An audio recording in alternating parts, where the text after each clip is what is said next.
Alors on fait quoi avec l'Europe? On sort, on fait un Frexit, comme l'invoque François Asselineau. On fait quoi? Je vois qu'il y a 34 listes ou une trentaine de listes pour les européennes. Mais en fait, il n'y en a que deux. Il y a Asselineau qui veut la sortie et tous les autres. Pourquoi pas? Mais disons que le tableau présenté comme ça peut satisfaire un moment de gaieté entre nous, mais c'est pas le sujet. On fait quoi alors? Non, mais attendez, on fait quoi? Vous êtes presque aussi lamentable que les journalistes de l'officialité. Alors on sort ou on reste? Alors si on reste, c'est comme c'est là. Si on sort, alors c'est la ruine et la catastrophe, l'hiver nucléaire. Il y a un paramètre que tous ces gens nient, qui s'appelle Asselineau ou qui s'appelle tous les autres. C'est l'existence d'une grande nation qui s'appelle la France. D'accord? Nous n'avons aucune raison de ne pas vouloir changer ce qui est. Parce que personne ne peut se passer de nous. On ne fait pas l'Europe sans les Français.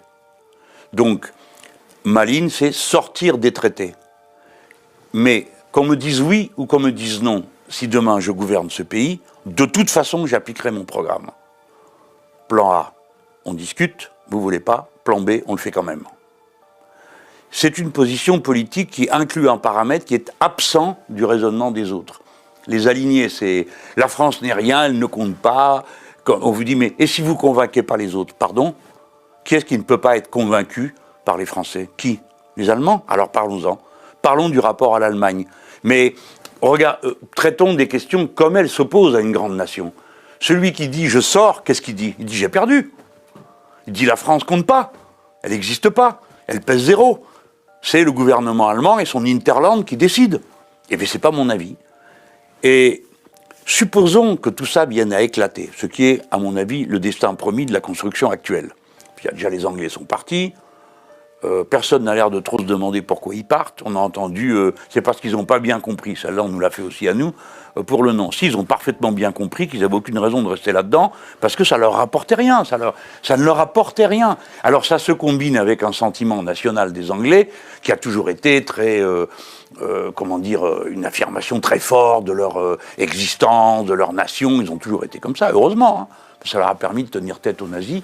Tandis que nos élites à nous ont capitulé, séance tenante, comme tout le monde le sait ou ne le sait pas. Donc que propose M. Mélenchon? En réalité, M. Mélenchon est face à un vrai problème. Le vrai problème, c'est que l'UPR a raison. Le vrai problème, c'est que beaucoup de troupes, d'adhérents, de sympathisants de France Insoumise connaissent nos analyses, y ont réfléchi, et se sont rendus compte que nous disions la vérité. Et donc M. Mélenchon voit avec beaucoup d'inquiétude le flot grandissant d'anciens adhérents de France Insoumise qui sont en train de rejoindre l'UPR. Il ne sait plus quoi faire. Parce qu'il y a autour de lui des gens qui lui disent « Mais quand même, les articles des traités, vous n'en parlez jamais ». Donc M. Mélenchon est obligé de céder des pans entiers et de se rapprocher. Je m'en réjouis. Je m'en réjouis. Mais il y a encore un gros effort, M. Mélenchon, à faire. Le premier gros effort, c'est d'expliquer que puisque les traités se changent à l'unanimité, il est absurde de proposer, comme vous le faites depuis des années, de changer l'Europe, puisque ça n'arrivera jamais. Il faut donc que vous arrêtiez avec votre histoire de plan A, plan B, etc. Il faut que vous disiez, comme je le dis, mes chers compatriotes, l'Union européenne, elle est comme ça parce qu'elle ne peut pas être autrement, parce qu'elle est le résultat fatal depuis des décennies de confrontation d'intérêts nationaux divergents.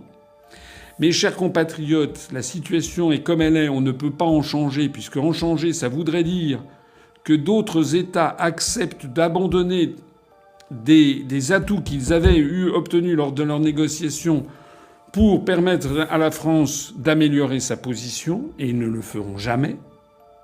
Et M. Mélenchon, vous devriez donc en conclure en disant, comme je le dis, tout responsable politique qui propose aux Français de changer d'Europe ment aux Français et les entraîne délibérément dans une impasse. Et puis le deuxième point que vous pourrez ensuite faire, c'est d'expliquer qu'il y a la seule possibilité, si l'on veut sortir la France du désastre, c'est de sortir de l'Union européenne parce que La mise en œuvre de l'article 50 ne dépend pas de l'unanimité, ne dépend que de l'État qui veut sortir. Il s'ouvre ensuite une négociation de 2 ans qui soit aboutit à un accord, soit n'aboutit pas à un accord. Et si ça n'aboutit pas à un accord, le pays en sort de plein droit. On ne sait pas ce qui va se passer avec le Royaume-Uni, mais globalement, c'est ce qui va se passer. Le Royaume-Uni va sortir par la mise en œuvre de l'article 50. Voilà, monsieur Mélenchon, vous avez encore 2 efforts à faire. Le premier, c'est d'expliquer à tous vos électeurs qu'on ne peut pas changer d'Europe parce qu'elle est irréformable pour des raisons juridiques et des raisons pratiques de confrontation d'intérêts nationaux divergents.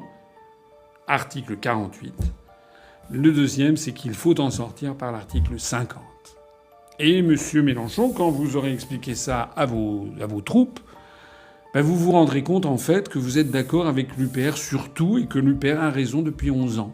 Et que vous avez tort depuis tant d'années. Vous avez appelé à voter Maastricht, vous avez appelé à voter non à la Constitution européenne, mais vous étiez pour une autre Europe, vous avez traité de maréchalistes les gens qui voulaient sortir de l'euro. Maintenant, monsieur Mélenchon, dans les mois qui viennent, nous allons nous trouver confrontés à l'épreuve de vérité au moment des élections européennes. Voilà. Monsieur Mélenchon, si vous étiez un homme d'État, vous diriez à vos troupes « En effet, je me suis trompé. C'est l'Union populaire républicaine qui dit la vérité depuis 11 ans. Et d'ailleurs, vous pourriez rallier l'Union populaire républicaine. Notre bureau national se prononcerait sur votre adhésion. Et pourquoi pas nous rejoindre?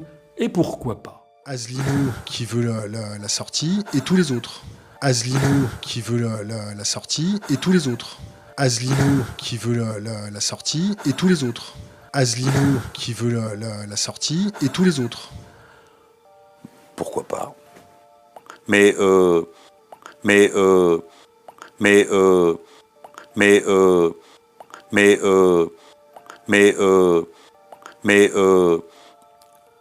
Disons que le tableau présenté comme ça peut satisfaire un moment de gaieté entre nous, mais c'est pas le sujet.